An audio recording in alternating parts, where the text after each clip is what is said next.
Hello, my friends. Welcome to the channel. I am Nicole and I live in India. And tonight I'm here with my very good and only husband. One and only. One and only. For now. Okay, so tonight we are going to watch together why Indian immigrants become rich and raise successful children. Ooh. Ooh. Indian immigrants. Immigrants. Like in the US? I don't know. Okay. But I met him. He was an immigrant. He wasn't a rich one. You saw potential. I saw potential. I did, and I still do, but I'm not sure about my kids. So let's go ahead and take a look. All right, people, let's go. Happens. If you haven't already, give me your like, give me your subscribe, and let's go.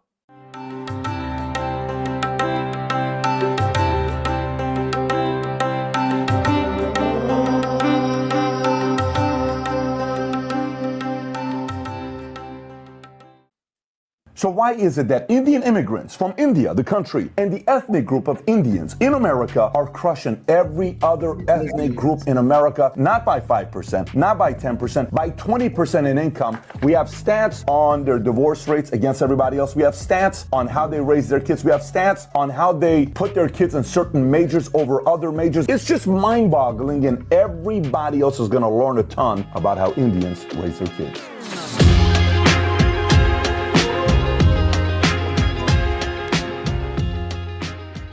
All right, so if you get value from this video, give it a thumbs up and subscribe to the channel. Let's get right into it. Income is one of the ways to measure who's more successful than others, okay? This is according to the U.S. Census Bureau, where Indian Americans rank amongst other ethnic groups. If you look at this chart here, this is 2018. Indians all the way at the top at $120,000 income. Taiwanese is number 2. They're ahead of them by nearly 25%, 24%. Chinese third, Japanese fourth, and it's Pakistani, Filipino, Indonesian, Korean, Cambodian, Hmong, and then Vietnamese. And look where white Americans are at $65,000. Indians make $55,000 per year than white Americans. By the way, white Americans, you're trying to go to 4 days a week work week. Try convincing an immigrant coming from India, Taiwan, China, Japan, Pakistan, Filipino, Indonesian, Korean, Cambodian, Persian, Hmong, Vietnamese, trying to convince them to only work 4 days a week. Not their kids who are born here maybe, and they've been Americanized. Try convincing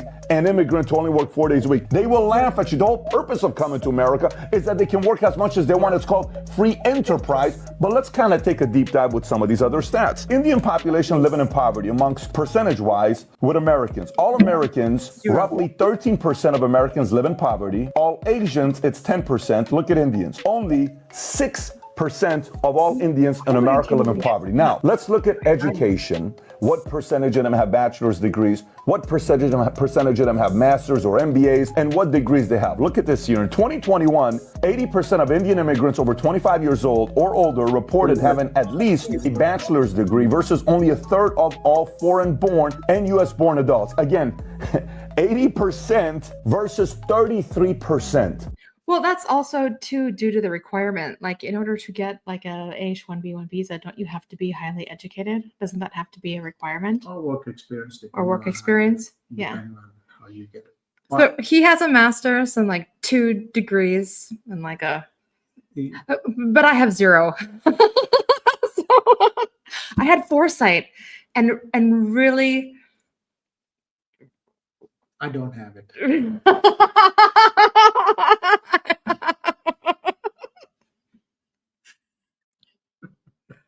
I married well, people. What can I say? 80% of 25 and older have a degree, 4-year degree. 49% of Indian immigrants adults have at least a graduate or professional degree in 2021 compared to 15% of foreign-born and 13% of U.S.-born. Nearly 4 times.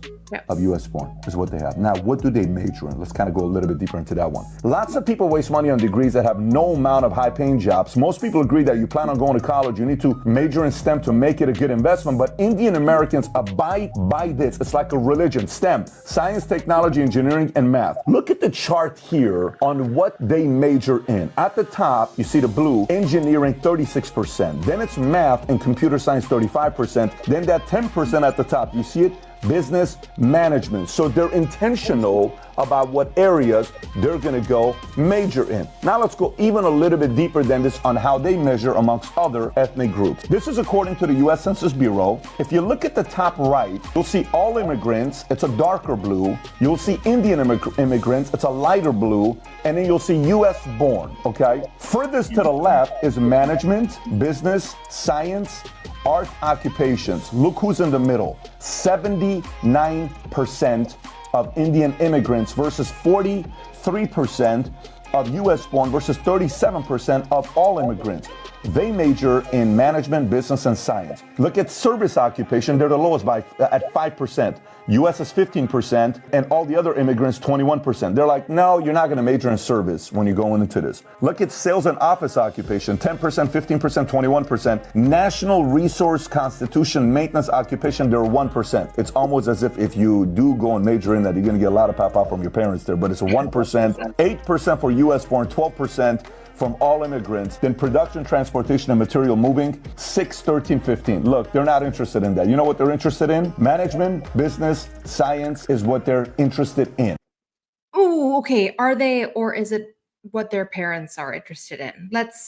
We could maybe have a healthy debate on that. I don't think most Indians in our generation, or even the one that kind of came after us, were really given a choice.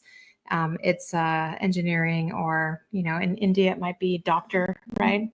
Then there's accounting, like chartered accountants and things like that are looked at really very highly. But anything outside of that is really looked down and not very, it's not looked upon as something to pursue. Wouldn't you agree with that? Come on. Yes and no. Well, yes and no. I think being an engineer and a doctor is pretty common.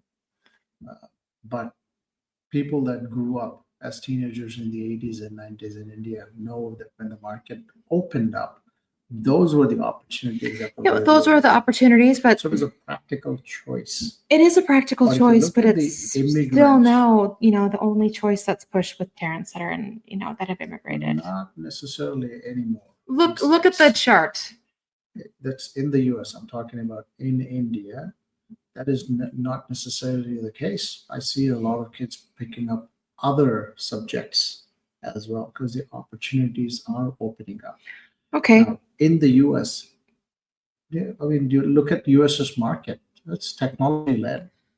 I understand, but again, I think these kids are being pushed into that field rather than actually selecting it. We should ask whoever is living in the US. Yeah, if you're in the US, did your parents want you to become an engineer, or is that what your lifelong dream was?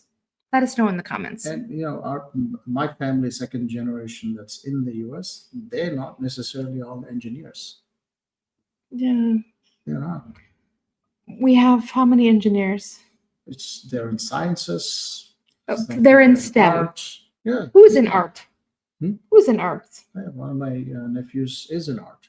Okay. Okay. So they're doing all kinds of things. Okay. All right.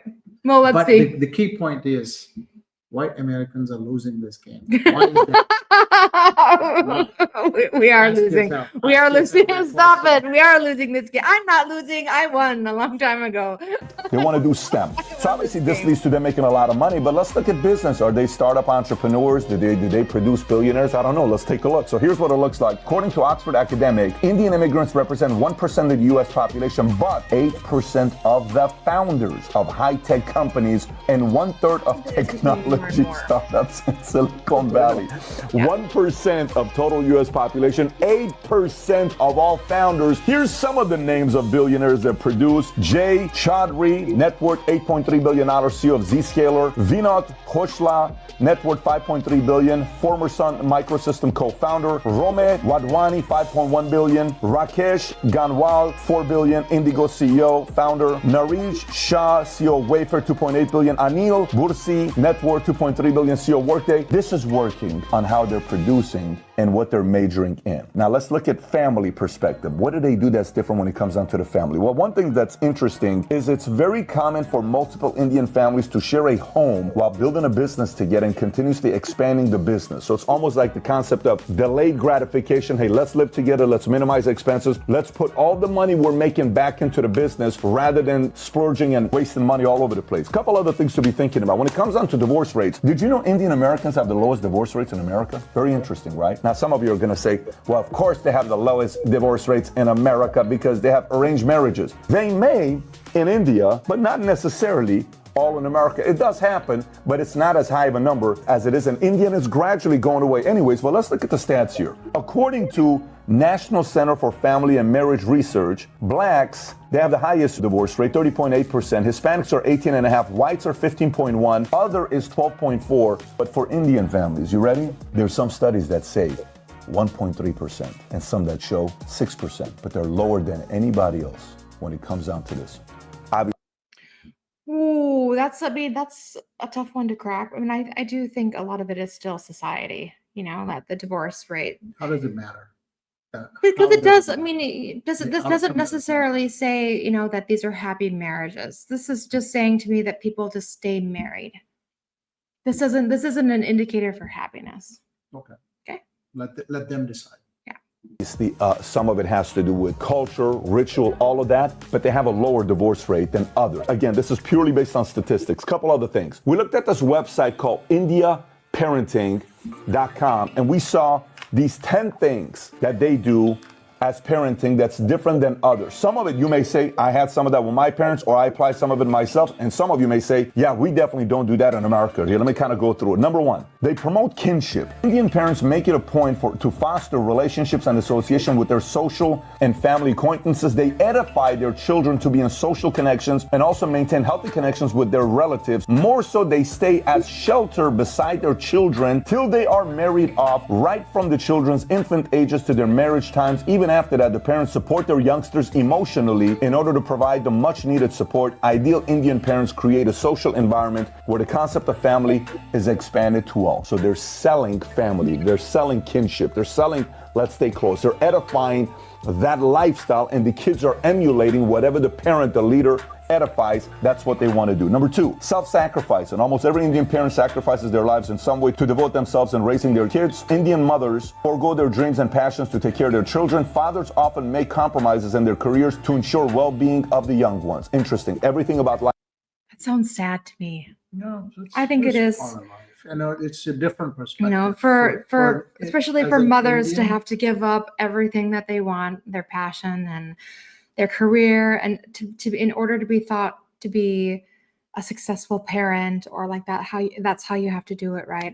I feel like that's really sad. Well, raising kids is a sacrifice. It is. Well, it is, but you don't It's have to not just sacrifice not your fun, it's not entire fun. life. No, it's not entire life. No, it's pretty much a what he decision. said. I Everything. know, but it's a decision that husband and wife make together as a unit. Oh, yeah, but To is it? support. Life becomes about pouring into their kids, and look at the types of kids that they're developing. Number three, trustworthy and friendly. Trust is one thing that Indian parents mostly possess. This factor makes them the best friend of their children, at least till their adulthood. Indian mothers become the best friends of their sons, while the daughters love to confide their secrets in their fathers. What? Let me say that one more time. Indian mothers become best friends of their sons, while daughters feel comfortable sharing and confiding their secrets to their fathers. Does that sound American, or is it like, you know what I'm saying? Very interesting, right, when you think about the dynamic here of how this looks.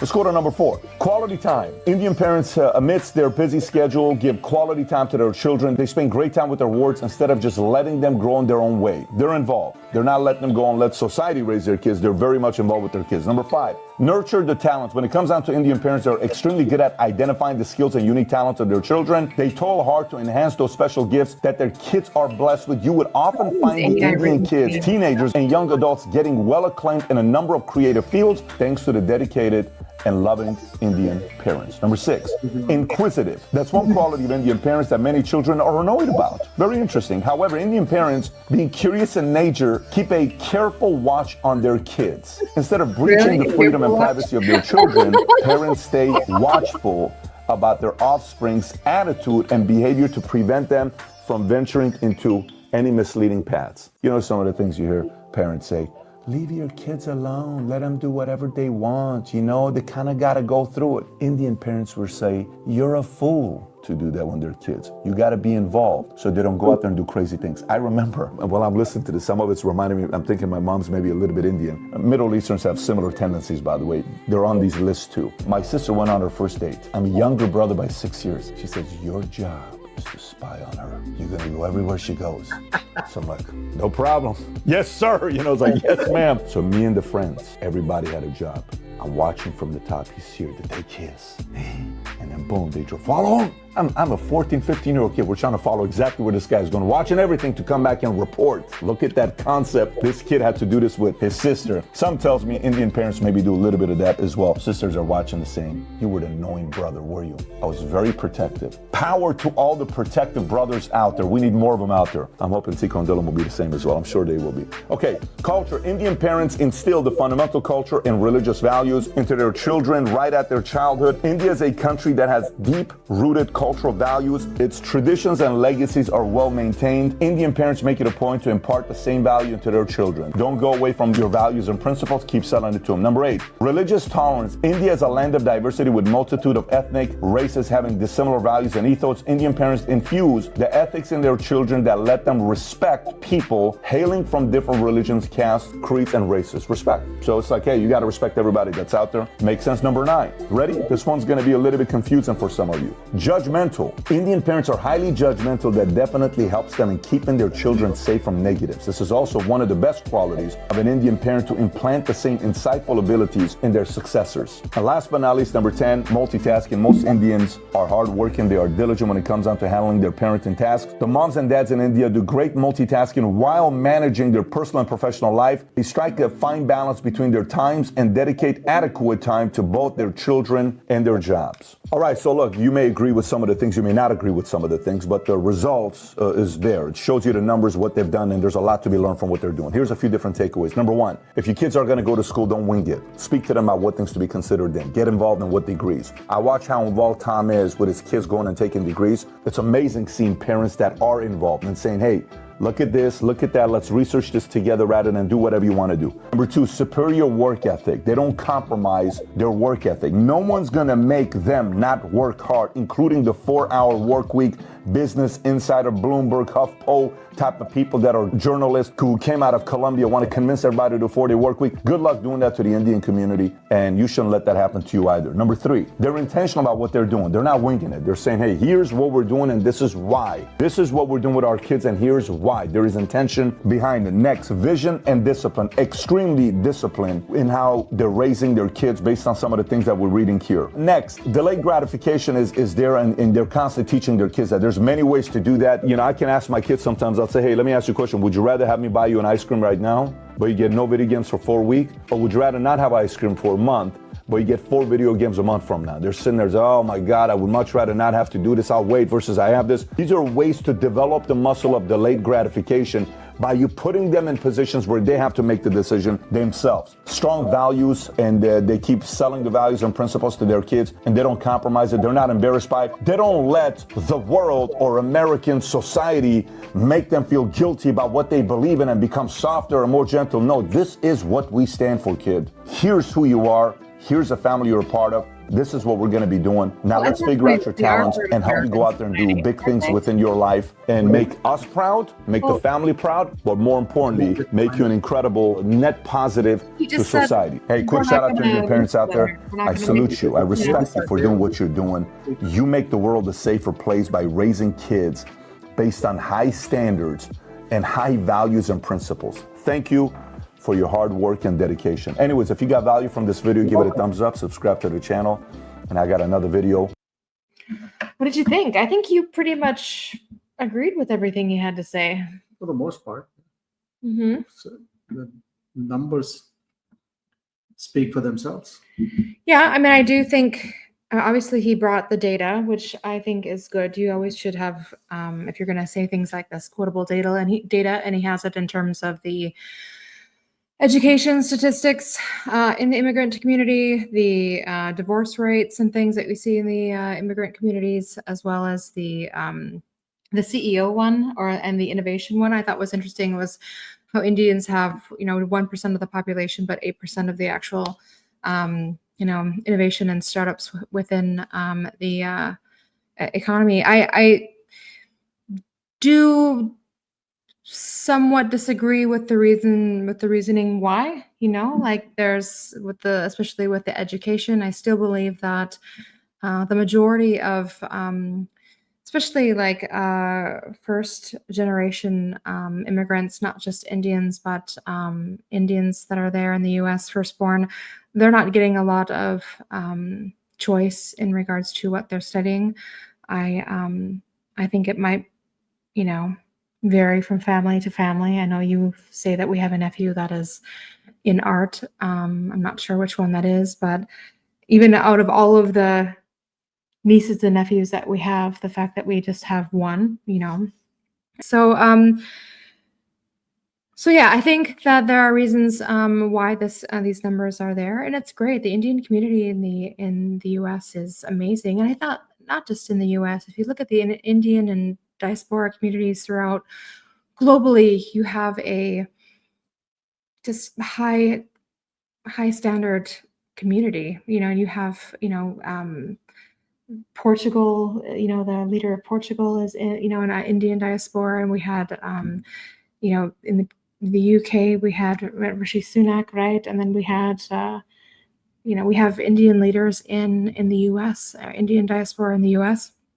I think, and then now too, all of the CEOs that are there, like all those amazing CEOs that are part of the generally American organizations, but you have all of them in like Pepsi and Google and Meta and all of these that are just fabulous. So the Indian community is really fabulous and high earning and Represent. All right. So if you like the reaction or the discussion, please give a like, please give a subscribe. If you want to see something different, please put it in the comments. We'd love to hear from you. It was lovely to watch this. This was a great video with a lot of information. As always, we love you and bye-bye.